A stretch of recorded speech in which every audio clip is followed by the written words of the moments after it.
Hello नमस्कार आदाब सत श्री अकाल। मैं हूं आपका दोस्त आपका शुभेंद्र चौहान। आप लोग का स्वागत करता हूं सेशन के अंदर, जहां पर हम लोग द हिंदू की कुछ ऐसी खबरें और एडिटोरियल के ऊपर चर्चा करेंगे जिन्हें पढ़कर निश्चित ही आप लोगों की प्रिपरेशन के अंदर आप लोगों को बेटर एज मिलेगी। बट उन सबके पहले आप लोग मेरे साथ में SRC10 टेलीग्राम ग्रुप के ऊपर जुड़ सकते हो। क्लास की अपडेट पीपीटी PDF आपको हमें मिल जाती है। इसके अलावा रोज सुबह 8 बजे ये क्लास मेरे द्वारा पाथफाइंडर चैनल के ऊपर लाइव ली जाती है। कोशिश क्या करो इस क्लास के अंदर लाइव जुड़ो।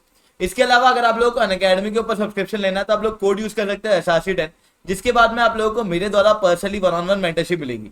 अभी 14 तारीख तक ऑफर अवेलेबल है, जहां पर अनअकैडमी के सब्सक्रिप्शन के ऊपर 10 नहीं बल्कि 20% तक का डिस्काउंट जो है वो आप लोगों के लिए अवेलेबल है। तो चलिए दोस्तों शुरू करते हैं। आज हम लोग इन सारे टॉपिक्स के ऊपर चर्चा करने वाले हैं।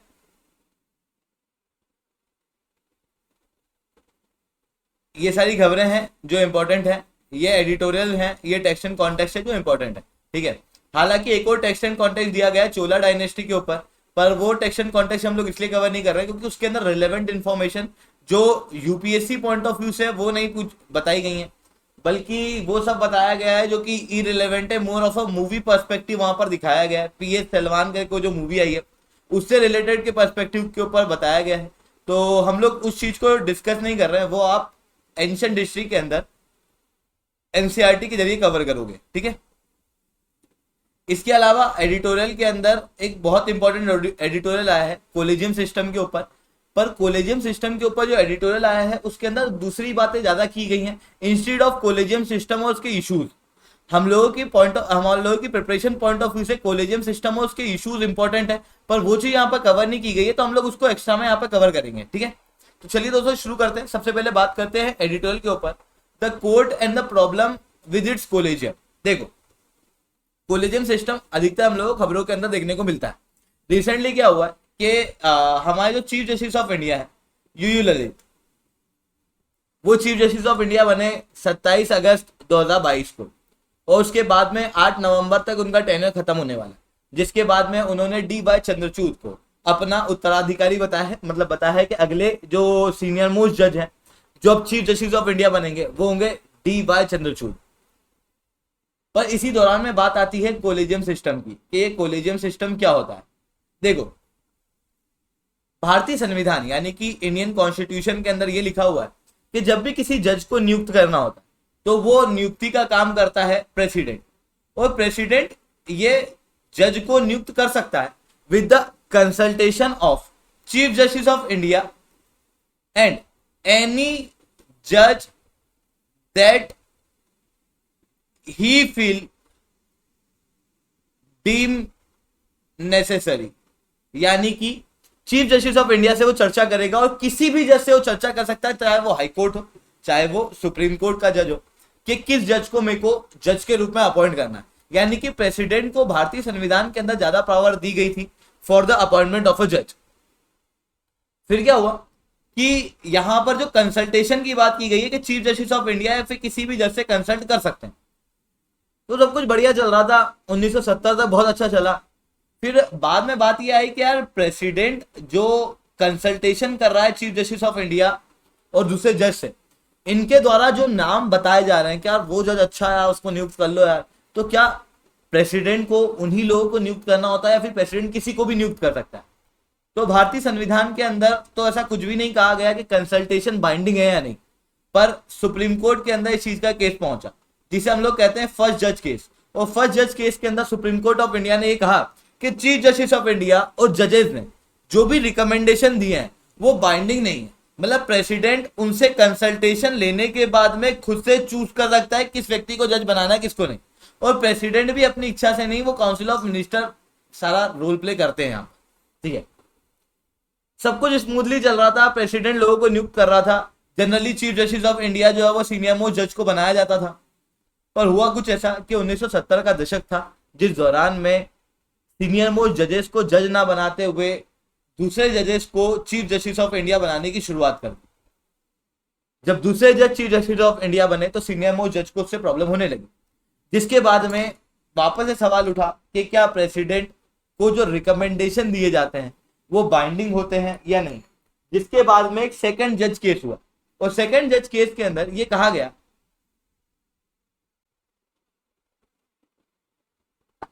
कि प्रेसिडेंट को जो भी रिकमेंडेशन दिया जाएगा प्रेसिडेंट के ऊपर वो बाध्य होगा।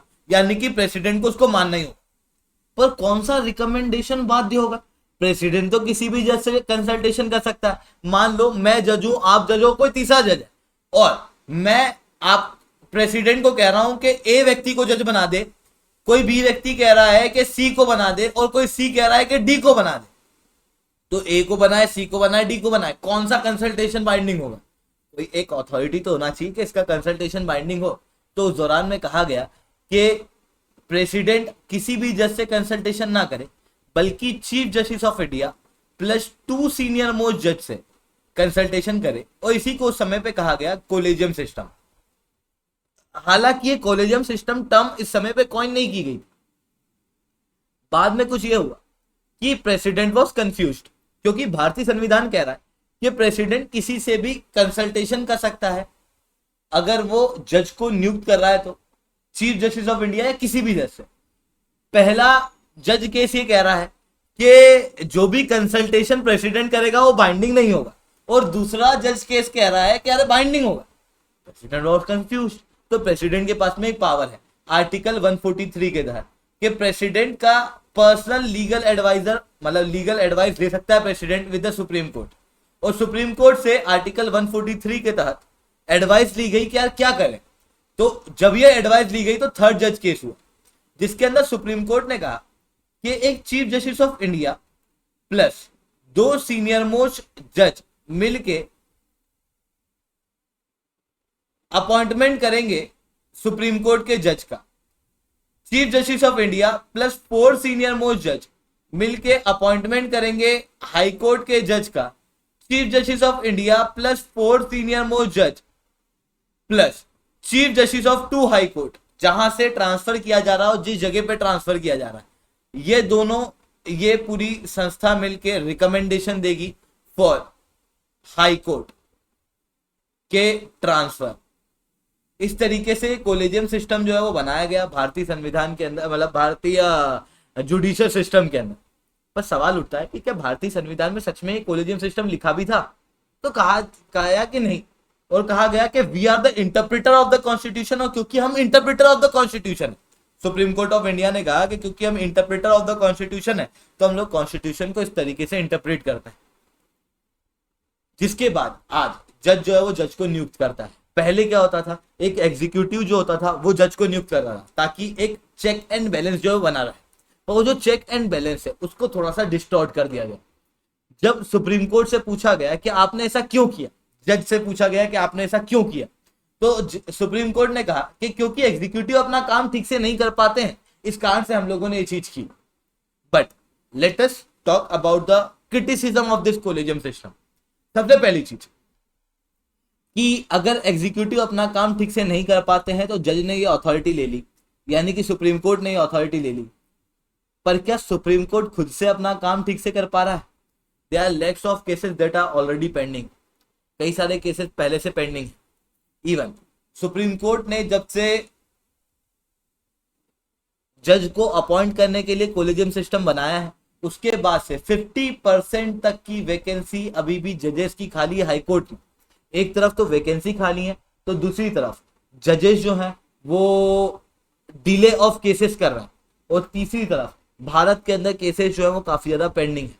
जज के ऊपर प्रेशर जो है वो बहुत ज्यादा पड़ रहा है, ये कोलेजियम सिस्टम के बनने के बावजूद हो रहा है। तो ये चीजें हम लोगों को देखने को मिल रही है। इवन सबसे बड़ा क्रिटिसिज्म किसी ने दिया तो वो दिया था सुराज इंडिया केस के अंदर, खुद सुप्रीम कोर्ट के ही जज ने।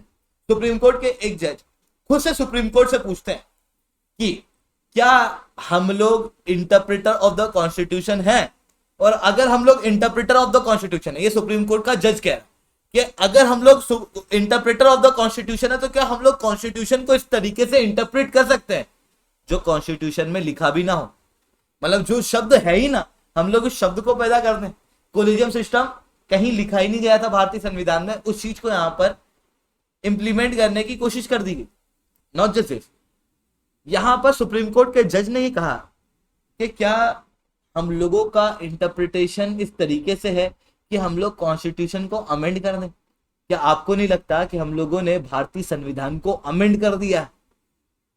अगर हम लोगों ने कर दिया तो क्या सच में हमारे पास में कॉन्स्टिट्यूशन को अमेंड करने की पावर थी? सेकेंड चीज।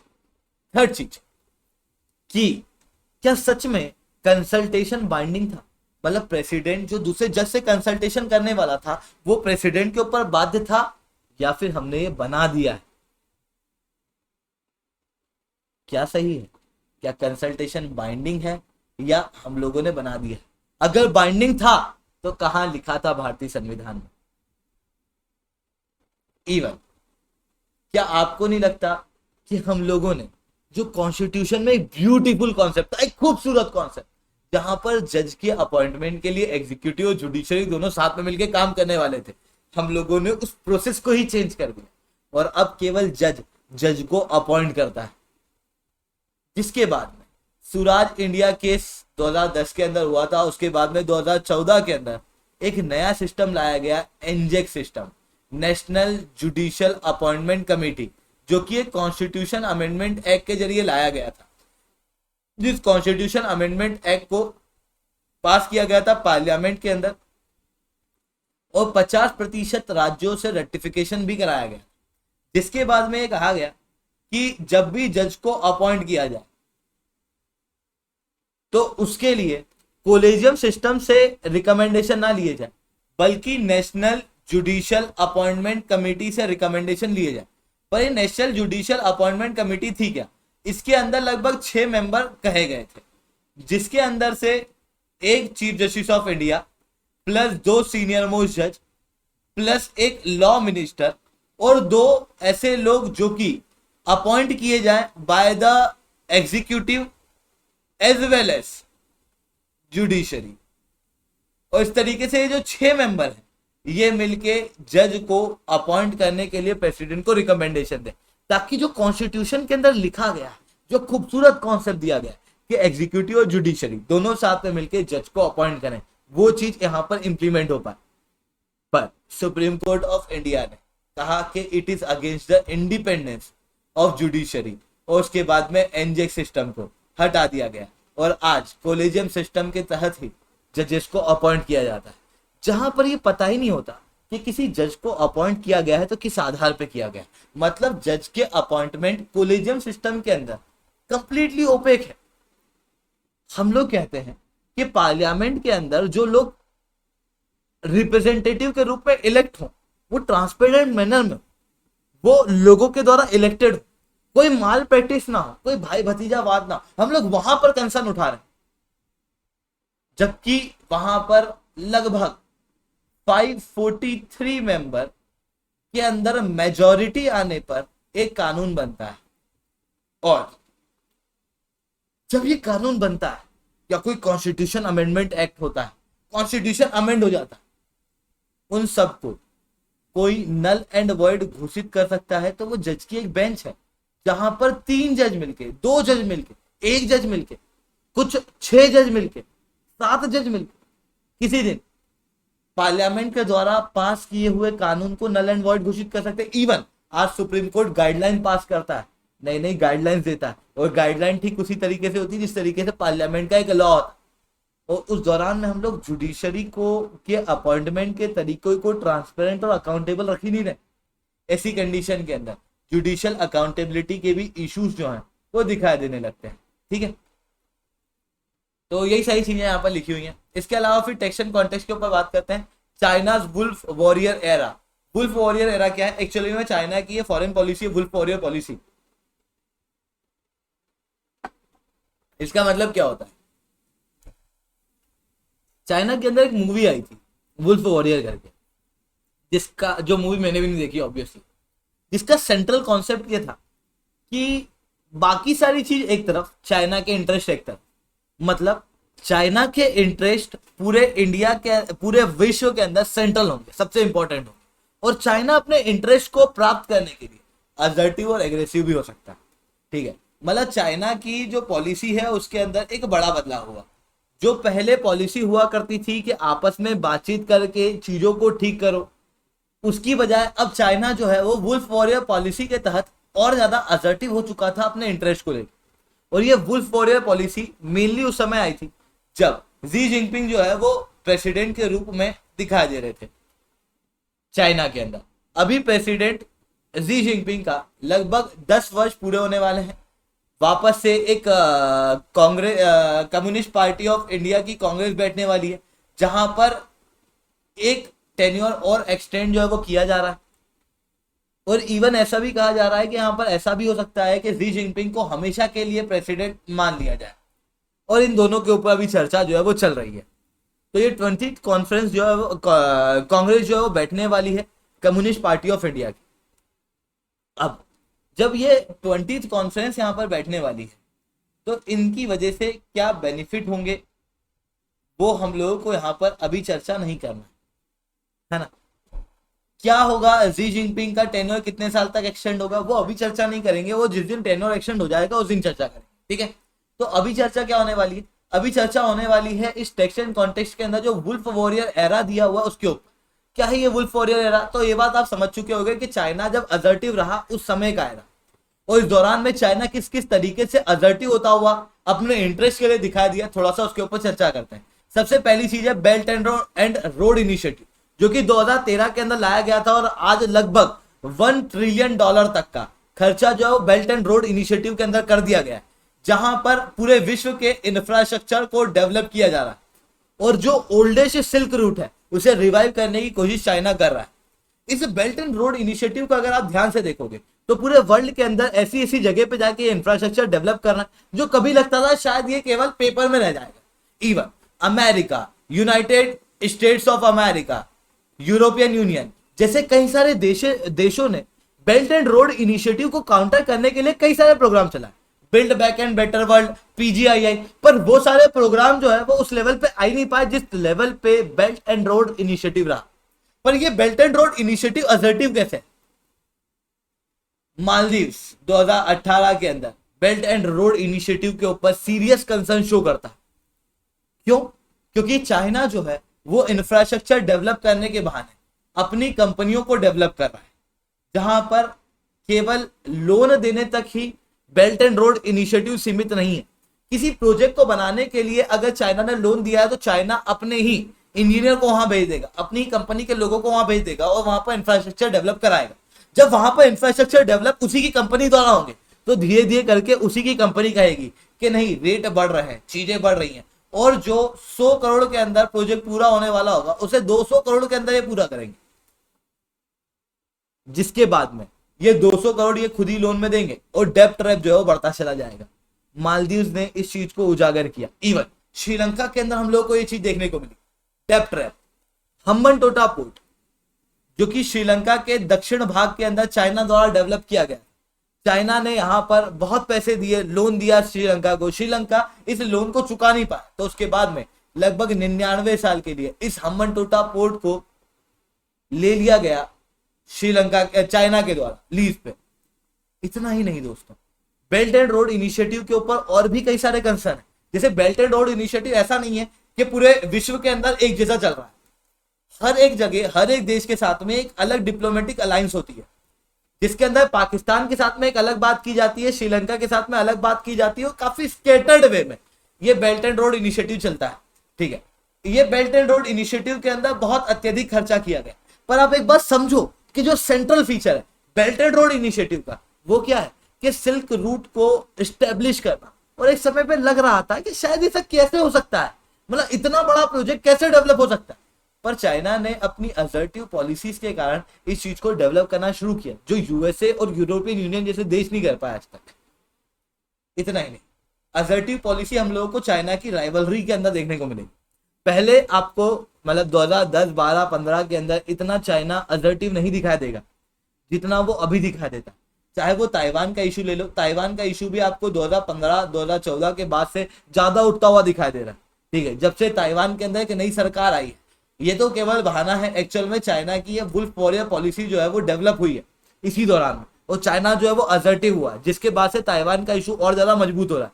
इसके पहले तक आपको अमेरिका से चाइना जो है वो फेस टू फेस होता हुआ इतना दिखाई नहीं देगा, पर अब चाइना और यूएस की राइवलरी और ज्यादा स्ट्रांग हो रही है, जहां पर नैन्सी पेलोसी जब ताइवान आई तो उसके बाद में ताइवान को पूरी तरीके से घेरा गया चाइना के द्वारा।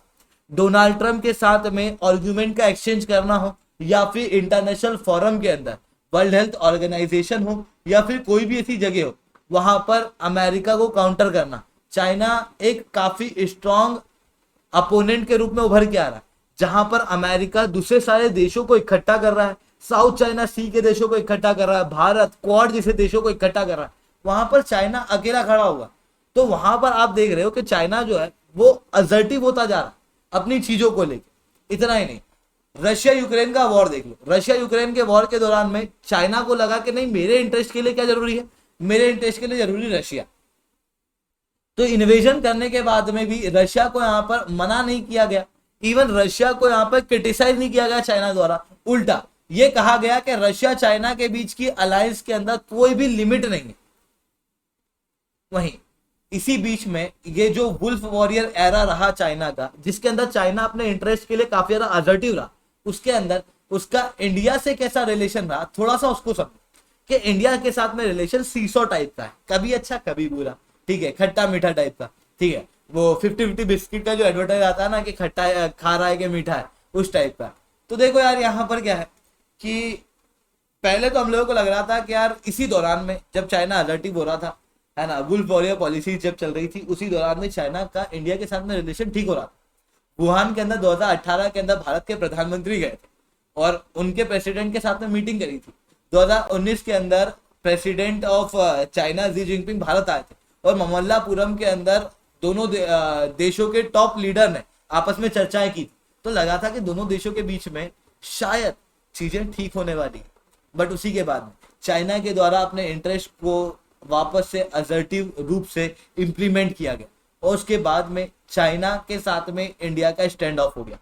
इसी दौरान में चाइना और भारत के डिस्प्यूट शायद रिजॉल्व हो भी जाते, पर मैंने बताया चाइना जो है वो असर्टिव हो चुका है अपने इंटरेस्ट को लेकर।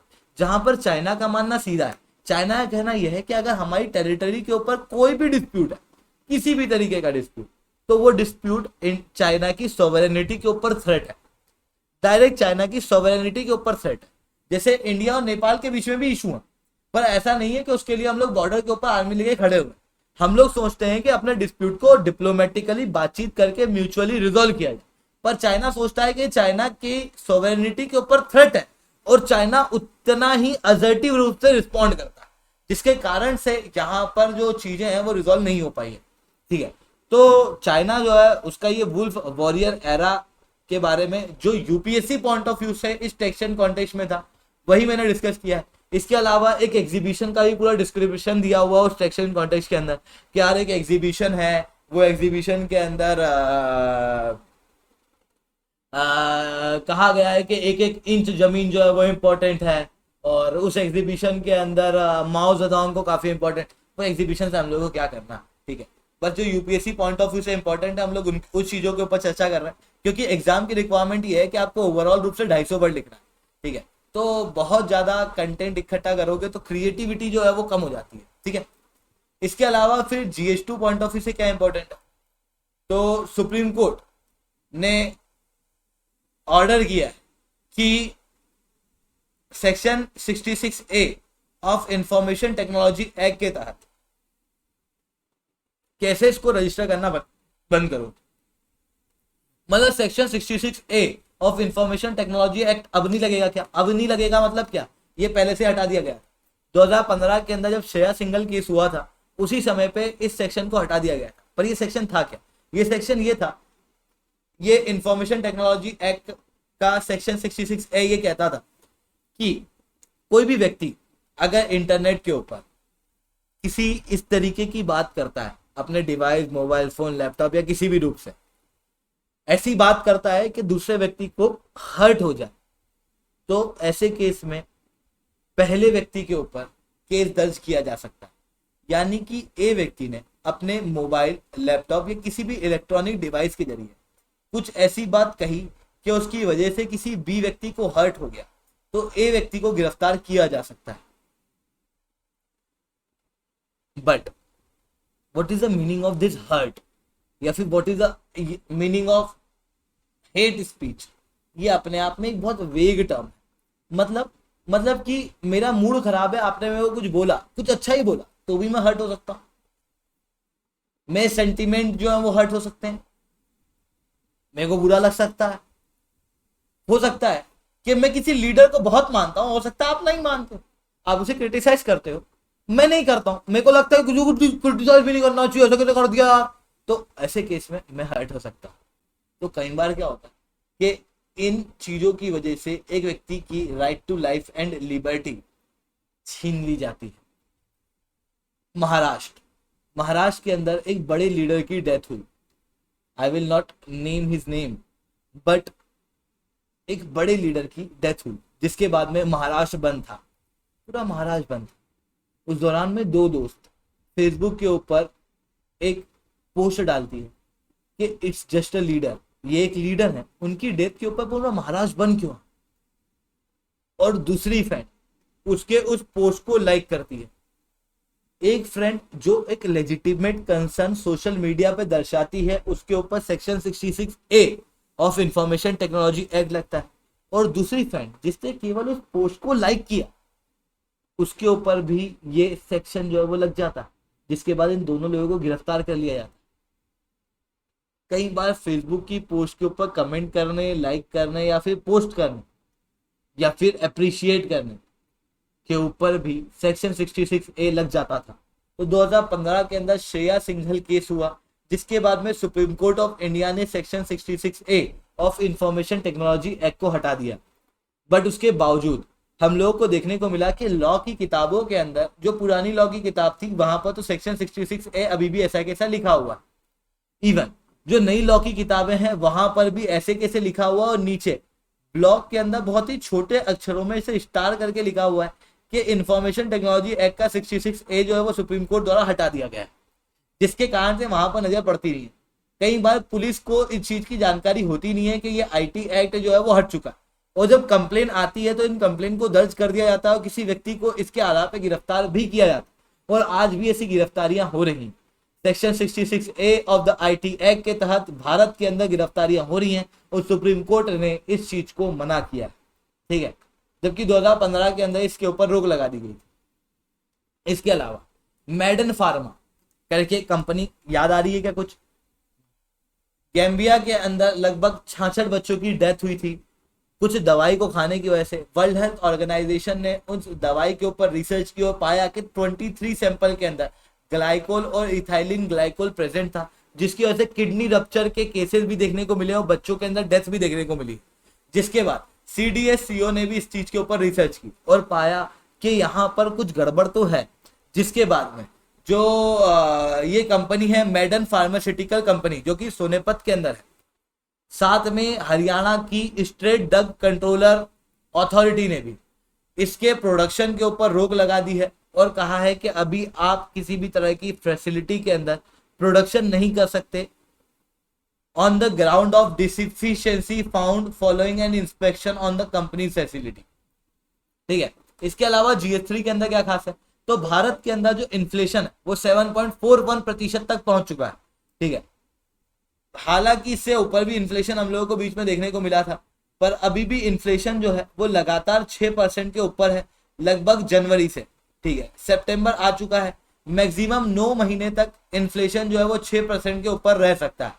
बट अगर 9 महीने तक ऐसा नहीं होता है तो उसके बाद में सर 9 कहाँ, हमने तो कुछ 3 जैसा शब्द सुना था, वो 3 क्वार्टर होता है। 3 क्वार्टर मतलब लगभग 9 महीने। ठीक है, अगर 9 महीने तक इन्फ्लेशन 6% के नीचे नहीं आया तो फिर RBI को इसका जवाब देना होता है सेंट्रल गवर्नमेंट। ठीक है,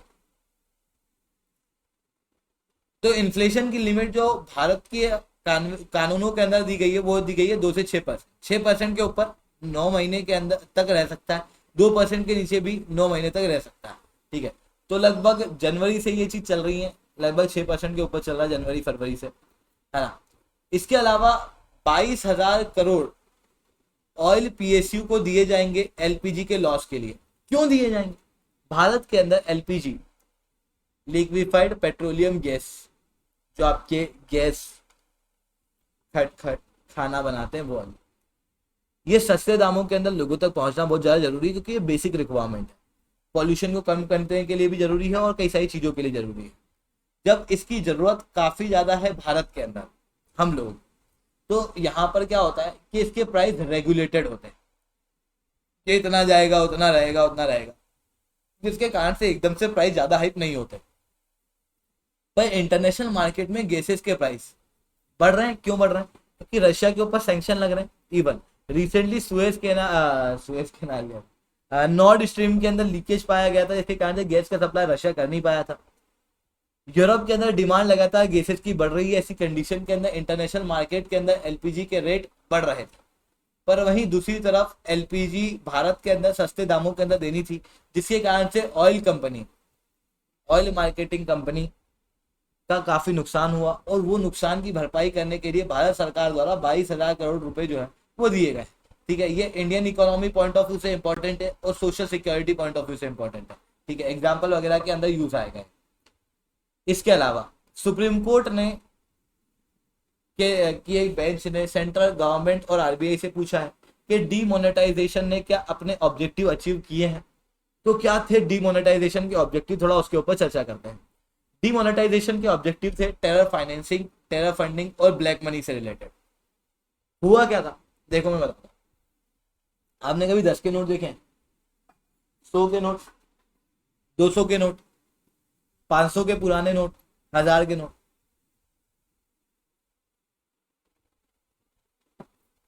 आजकल अगर आपने ऑब्जर्व किया होगा तो मार्केट में जो नए 500 के नोट हैं वो काफी अवेलेबल है। पर पहले मार्केट के अंदर डीमोनेटाइजेशन के पहले 500 और 1000 के नोट इतने अवेलेबल होते नहीं थे। मतलब कम दिखते थे 500 1000 के नोट आज के मुकाबले। ऐसा क्यों था? ये मैं नहीं कह रहा हूं, मतलब ये कई सारे एक्सपर्ट्स ने कहा। जब पुराने 500 1000 के नोट्स थे तो उस समय पर ये देखा गया कि जो सॉइल रेट 500 1000 के नोट का वो काफी कम है। अब ये सॉइल रेट क्या होता है? कभी कहीं देखा है ना कि कटे फटे नोट जो होते हैं जल जाते हैं। कटे फटे जो नोट होते हैं वो अगर आप बैंक के पास जाके जमा करो ना तो बैंक उसको ले लेती है और बदले में नए नोट आपको दे देती है। तो जो पुराने कटे फटे खराब नोट होते हैं जो बैंक के पास जाते हैं उन्हें कहा जाता है सॉइल नोट। क्या कहा जाता है? Soil note.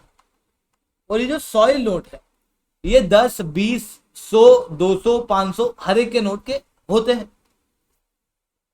और जिस रेट से ये नोट ठीक होने जाते हैं कि कटे फटे नोट्स आ गए हैं तो और चेंज करके दे दो, तो बैंक के पास जाते हैं। बैंक फिर उसको आरबीआई के पास भेजता है। आरबीआई जो है उनके बदले नए नोट दे देता है। वो पुराने कटे फटे नोट जो है वो हटा दिए जाते हैं मार्केट से। तो इसी चीज को कहा जाता है, जिस रेट से ये प्रोसेस होती है उसे कहा जाता है सॉइल रेट। भारत के अंदर सॉइल रेट 500 1000 के नोट का काफी कम था 10-20 के नोट के मुकाबले। इवन दूसरे देशों के अंदर जो बड़े नोट है उनके मुकाबले भी भारत के अंदर सॉइल रेट बहुत कम था। इसका मतलब क्या था? इसका मतलब ये था कि 100, 1000 और 500 के नोट कहीं स्टोर्ड है, जिसके कारण से वो वापस से ठीक होने नहीं आए। जिसके कारण से कहा समझा गया कि ब्लैक मनी जो स्टोर है वो 500 और 1000 के फॉर्म में है। इस चीज को कंपेयर किया गया दूसरे देशों से, वहां के सॉइल रेट वगैरह, और अंदाजा लगाया गया कि टोटल 3 लाख करोड़ तक का पैसा जो है वो ब्लैक मनी के फॉर्म में है। और इसी कारण से मतलब वो था ना कि 1.5 लाख करोड़ हम लोग रिटर्न करते, हर एक के अकाउंट में 1.5 लाख करोड़ आएगा। तो अगर आप वो 1.25 करोड़ लोगों को देखो 3 लाख करोड़ से, तो आप देखोगे कि on an average 1.5 lakh crore हम लोग हर एक को भेज सकेंगे। 1.5 लाख रुपए हर एक को भेज सकेंगे। ठीक है, 1.5 लाख रुपए हर व्यक्ति के पास में आ जाएंगे अगर हम लोग ब्लैक मनी निकाल देंगे। तो ऐसा कई सारे एक्सपर्ट जो है वो समय पे कह रहे थे। जिसके बाद ये दिमाग लगाया गया कि अच्छा नोट है 500 1000 के फॉर्म में, ब्लैक मनी, टेरर फाइनेंसिंग और इन सारी चीजों के रूप में स्टोर्ड है, कैश के रूप में। और वहीं 3 लाख करोड़ तक का पैसा जो है वो ब्लैक मनी के फॉर्म में है अभी। अगर उस ब्लैक मनी को निकालना है तो क्यों ना हम लोग वो 500 1000 के नोट को ही मार्केट से हटा दें, कह दें कि यार ये नोट है ही नहीं। तो कहा गया कि हम लोग डीमोनेटाइजेशन करेंगे। डीमोनेटाइजेशन करेंगे मतलब क्या कि पुराने जितने भी 500 और 1000 के नोट्स हैं उन पुराने नोट के बदले आपको नए नोट दिए जाएंगे। आपको पुराने नोट अपनी नजदीकी बैंक के अंदर जाके जमा करना है। आप बैंक के अंदर जाके जमा कर दो और फिर आपने जितने पैसे जमा किए हैं वो आपके बैंक अकाउंट के अंदर दिखने लगेंगे। और फिर उसके अंदर से कुछ फिक्स अमाउंट आप उस समय पे निकाल सकते हो, बाद में और निकाल सकते हो। मतलब वो नए नोट जो है वो आपको दे दिए जाएंगे। अब जिस व्यक्ति के पास में 500 1000 की करोड़ों की संपत्ति है ब्लैक मनी के फॉर्म में, वो उस पैसे को ऐसा सोचा गया कि बैंक के पास लाएगा नहीं, अगर लेके आएगा तो IT department, income tax department उसको देख लेगा और उसके बाद में इसके घर के अंदर रेड मार दी जाएगी और फिर ये ब्लैक मनी जो है वो बाहर आ जाएगी। और जो लोग यहाँ पर नहीं दे पाएंगे, पैसा रिटर्न नहीं करेंगे, अपने घर के अंदर ही छोड़ लेंगे, बोलेंगे कि अरे वहां पर जाएंगे तो रेड पड़ जाएगी और फोकट जेल वेल जाना पड़ेगा, तो उनके घर में वो 500 1000 के नोट पड़े रहेंगे, वो पड़े पड़े कचरा हो जाएंगे। जितने नोट कम होंगे, क्योंकि आरबीआई को तो पता है ना कि उसने कितने नोट सप्लाई किए हुए हैं, तो कितने नोट सप्लाई हैं और उसके मुकाबले कितने नोट वापस आए, इन दोनों के बीच में जो गैप होगा, उन नोट को वापस से छाप दिया जाएगा और नए नोट जो है वो भारत के अंदर आ जाएंगे, जिसके कारण से ब्लैक मनी जो है वो वेस्ट हो जाएगी और अब सब कुछ व्हाइट मनी के रूप में मार्केट के अंदर दिखाई देगा। इस तरीके का एक पूरा प्लान, मास्टर प्लान तैयार किया गया। पर भारतीय और ढेरे भारतीय साहब, 3 लाख करोड़ का पैसा जो है वापस आना था, पर आया केवल 10,990 करोड़। ऐसा क्यों आया? क्योंकि लोगों ने क्या किया कि मैं मेरे अकाउंट में बहुत सारा पैसा डाल दूंगा तो इनकम टैक्स डिपार्टमेंट की रेड पड़ सकती है, तो उसने क्या करा कि अपने सर्वेंट, ड्राइवर, काम करने वाले लोग, उनको पैसे दे दिए और कहा कि तुम तुम्हारे अकाउंट के अंदर ये पैसे डाल लो और बदले में 500 1000 के नए, मतलब जो नए नोट आएंगे वो बाद में मेरे को दे देना, है ना, इसके बदले में तुमको एक कमीशन दे दूंगा।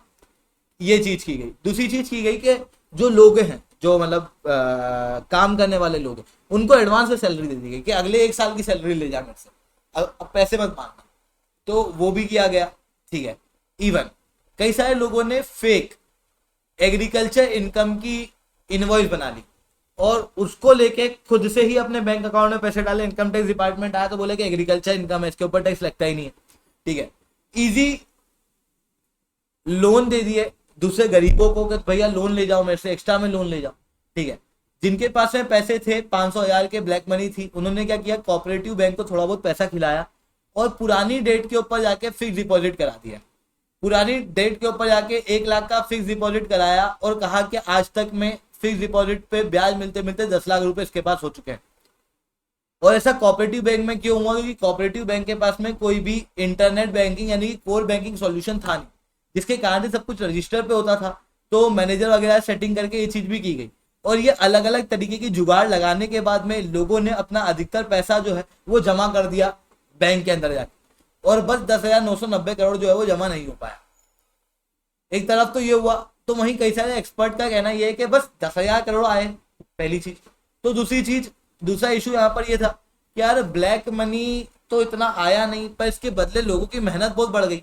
मतलब जो प्रॉपर टैक्स पे करने वाले लोग थे, जिनके पास में पूरा व्हाइट मनी था, उनको बैंकों के अंदर लाइन के अंदर लगना पड़ा। ठीक है। दिन दिन भर लगना पड़ा। घर के अंदर समस्याएं आई, हाउस होल्ड की इनकम जो है वो ठीक से नहीं हो पाई। इसके बाद में भारत के अंदर इकोनॉमी लगातार डाउन गई है, पूरी इकोनॉमी ओवरऑल रूप से। अगर आप देखोगे जब से डिमोनेटाइजेशन हुआ, उसके बाद से डिमोनेटाइजेशन जब से भारत के अंदर हुआ है, उसके बाद से हम लोगों को यह भी देखने को मिला है कि जॉब वगैरह जो है वो कम हो गई है। तो कहीं ना कहीं ऐसा कहा जाता है कि डिमोनेटाइजेशन फेल है। इवन डिमोनेटाइजेशन के कुछ ऐसी चीजें भी हैं जो दिखाती है कि डिमोनेटाइजेशन सक्सेसफुल है। देखो 10,000 करोड़ रुपए भी तो आए, कुछ नहीं तो इतना तो आया ना, ये ब्लैक मनी तो आया। दूसरा कि देखो पुअर, अगर ब्लैक मनी को आप टैक्स के फॉर्म में लेते, मतलब ब्लैक मनी को आप व्हाइट कराते और उस व्हाइट मनी के ऊपर आप टैक्स लेते, तो आप क्या करते हैं, जो टैक्स का पैसा है ये गरीब व्यक्ति तक पहुंचाते, सोशो इकोनॉमिक डेवलपमेंट करके। पर यहाँ पर क्या हुआ, डिमोनेटाइजेशन की वजह से जो अमीर व्यक्ति है, जिसके पास में ब्लैक मनी है, उसने अपना पैसा बाहर तो नहीं निकाला, पर उसने क्या किया, कमीशन दिया किसको, गरीब व्यक्ति को। तो गरीब व्यक्ति के पास में ओवरऑल रूप में पैसा तो आ गया ना। इवन इनकम टैक्स डिपार्टमेंट ने जब ये सब होता देखा, तो इनकम टैक्स डिपार्टमेंट ने लोगों के बैंक अकाउंट के ऊपर नजर रखना शुरू करी कि किस तरीके से ट्रांजेक्शन हो रहा है, कहां पर ज्यादा कैश विड्रॉ हो रहा है। और उसके बाद में ऑपरेशन व्हाइट मनी चलाया और ऑपरेशन व्हाइट मनी के तहत कई सारे करोड़ ऑफ रुपीज जो है वो बाहर निकले हैं। इवन ये बात तो मानोगे कि डीमोनेटाइजेशन आने के बाद से डिजिटल इकोनॉमी प्रमोट हुई है, और जहां डिजिटल इकोनॉमी है वहां पर ब्लैक मनी अपने आप कम होती हुई दिखाई देती है। इवन सस्पिशियस अकाउंट के ऊपर नजर जो है वो रखी गई और सस्पिशन अकाउंट को बंद भी किया गया है भारत के अंदर। इवन कई सारे लोग जिनके पास में ब्लैक मनी थी, उन्होंने जब डिमोनेटाइजेशन होता देखा, तो डिमोनेटाइजेशन के दौरान में उनको लग रहा था कि हमारा पैसा डूब जाएगा, पूरा ऐसा कैसा डूब जाएगा, कुछ भी नहीं बचेगा, हमारे बचेगा ही नहीं कुछ। लोगों के मन में डर था और आने वाले समय में वो डर बरकरार रहा कि यार ब्लैक मनी जो है वो बाहर आ सकती है। ऐसी कंडीशन के अंदर लोगों ने खुद से बाहर आके डिक्लेयर किया कि मेरे पास में इतना पैसा है, मैं थोड़ी पेनल्टी भर के, थोड़ा इनकम टैक्स भर के पैसा जो है वो अपना वाइट करना चाहता हूँ। जब से डिमोनेटाइजेशन हुआ है उसके बाद में इनकम टैक्स रिटर्न फाइल होना बढ़ चुके हैं, उसके बाद से इनकम टैक्स बढ़ चुका है, डायरेक्ट और इनडायरेक्ट टैक्स भारत सरकार के पास में जो आता है वो बढ़ चुका है। तो ये सारी चीजें हुई हैं जो बताता है कि डायरेक्टली और इनडायरेक्टली कहीं ना कहीं डिमोनेटाइजेशन जो है वो सक्सेसफुल भी रहा। Even let me give you some counter argument कि यहाँ पर जो इकोनॉमी डाउन गई है उसका इशू क्या है। देखो इकोनॉमी शुरुआत में डाउन गई है, ऐसे डाउन होती हुई दिखाई दे रही है, जॉब जो है वो कम होती हुई दिखाई दे रही है, पर जॉब कहाँ कम होती हुई दिखाई दे रही है, इनफॉर्मल सेक्टर के अंदर। इवन जब डिमोनेटाइजेशन हुआ तो उसके बाद में डिजिटल इकोनॉमी प्रमोट हो रही है, डिजिटल इकोनॉमी प्रमोट होगी तो उसकी वजह से क्या होगा कि फॉर्मल जॉब जो है वो क्रिएट होगी, तो फॉर्मलाइजेशन ऑफ इकोनॉमी हो रहा है, जॉब कम हो रही है पर फॉर्मलाइजेशन ऑफ इकोनॉमी हो रही है। दूसरा कि इकोनॉमी शुरुआत में जब भी डिमोनेटाइजेशन होता है तो डाउन जाती है, फिर वापस से ऊपर आती है, ठीक है। तो ये काउंटर आर्ग्यूमेंट है। इसके अलावा आरबीआई इंडियन आर्मी ने एक रोड मैप प्रिपेयर किया है, रोड मैप प्रिपेयर किया है for what, for the electrical vehicle, ठीक है, कि इलेक्ट्रिक व्हीकल जो है वो इंडियन आर्मी के द्वारा यूज किए जाएंगे। 25% तक लाइट व्हीकल, 38% तक बस और 48% तक मोटरसाइकिल के लिए इलेक्ट्रिक व्हीकल के फॉर्म में यूज किया जाएगा इंडियन आर्मी के द्वारा, और इसका एक कंप्लीट रोड मैप बनाया गया। साथ में इंडियन आर्मी ने यह भी कहा है कि हम लोग एक इंफ्रास्ट्रक्चर क्रिएट करेंगे अपने रीजन के अंदर फॉर द इलेक्ट्रिक व्हीकल। साथ में इलेक्ट्रिक व्हीकल का प्रयोग बढ़ाने के लिए अपना कदम आगे बढ़ाया है रेलवे डिपार्टमेंट ने। अब रेलवे डिपार्टमेंट का टारगेट है कि 2030 तक जीरो कार्बन एमिशन के ऊपर पहुंचना है, नेट जीरो कार्बन एमिशन ये टारगेट है। जिसके बाद में रेलवे डिपार्टमेंट ने कई सारे ऐसे स्टेप ऑलरेडी उठाए हुए हैं, जैसे ब्रॉड गेज ट्रैक के ऊपर 100% इलेक्ट्रिफिकेशन करना, ग्रीन रिन्यूएबल सोर्स पावर को यूज करना, इलेक्ट्रिक व्हीकल पॉलिसी को लेके आना।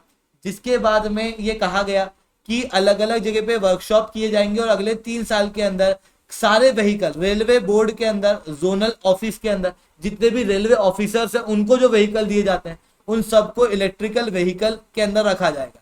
जिसके अंदर शुरुआत में पहले साल 20% तक इलेक्ट्रिक व्हीकल आ जाएंगे सारे व्हीकल को रिप्लेस करके, अगले साल दिसंबर तक 60% और 2025 तक सारे व्हीकल जो है वो इलेक्ट्रिक व्हीकल हो जाएंगे। रिसेंटली ये कहा गया है कि अब रेलवे डिपार्टमेंट के द्वारा जितनी भी हायर्ड और लीज्ड कार है जो फॉसिल फ्यूल के ऊपर चलती है उन्हें भी इलेक्ट्रिक व्हीकल से चलाने की शुरुआत की जाएगी। तो दोस्तों आज के लिए इतना ही रखते हैं। लेक्चर अच्छा लगा हो तो लाइक करो, लेक्चर बहुत अच्छा लगा हो तो SRC10 कमेंट करो। अगर आप लोगों को अनअकैडमी के ऊपर सब्सक्रिप्शन लेना है तो आप लोग कोड यूज कर सकते हो SRC10, जिसके बाद में आप लोगों को मेरे द्वारा पर्सनली बनाने में मेंटरशिप मिलेगी। दोस्तों आज के लिए इतना ही। जय हिंद, जय भारत।